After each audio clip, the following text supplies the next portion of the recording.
Well, joining us now is someone who is personally familiar with what these folks are going through. Lynne Russo is a resident of Western North Carolina herself and is helping her neighbors as a Hurricane Helene advocate. Lynne, it is so great to have you. Thank you for being here.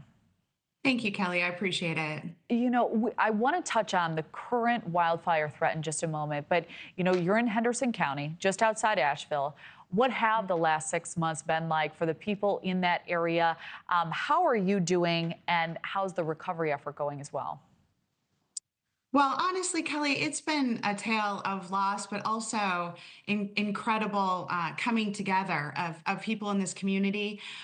It's really been a challenge because we'd never had a hurricane in the mountains ever before. So this produced, 2,000 landslides. There are 8,000 roads and bridges that are out. 12,000 people are displaced since the hurricane.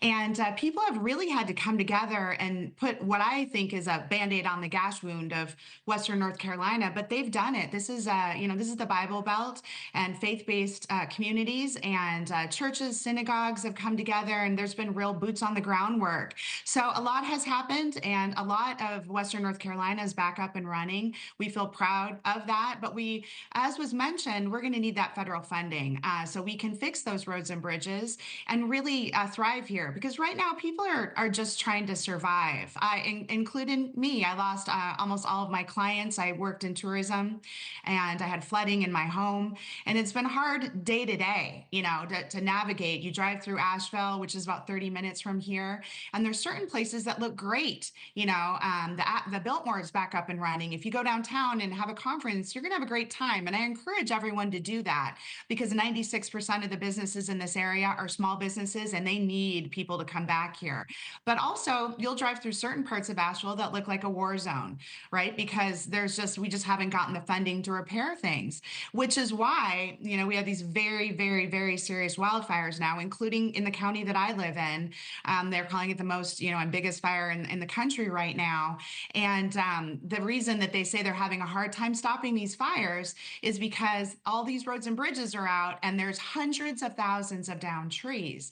So between these two things and the fact that we also haven't been able to fix all these downed power lines, that's what they say have started many of the fires, including the county that I'm in.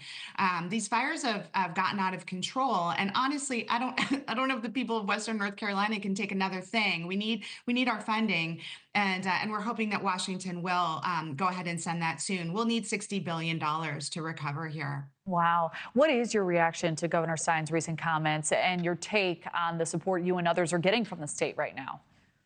Well, I believe that the state, well, I have many feelings about it, but I believe that the folks in Raleigh, the North Carolina legislature, are making some amount of effort. I mean, they have committed $1.4 billion to the recovery. Again, we need $60 billion. They just passed HB 47, a new bill that is going to fund numerous things. It's $524 million.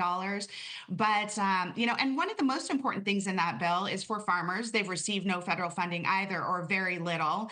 The Agriculture Secretary, Brooke Rollins, came here March 6th and said by the end of the month, those farmers would have their funding. We haven't seen it yet, but they're getting $200 million in this Disaster Recovery Act of 2025 that the legislature just passed. So I'm relieved and happy to hear that. There's also great funding in there for, houses. 150,000 homes need repair, and so they have allocated $120 million for that reconstruction, which is exciting and very, very necessary, and $100 million for roads and bridges. But as you can imagine, 8,000 roads and bridges, $100 million isn't going to do it. So I do hope that the folks in Raleigh understand that tourism business in Western North Carolina is a really integral piece to the puzzle of the state, and we're going to need them to continue to help fund us. Yeah, absolutely. All of this having a domino effect on a number of industries as well.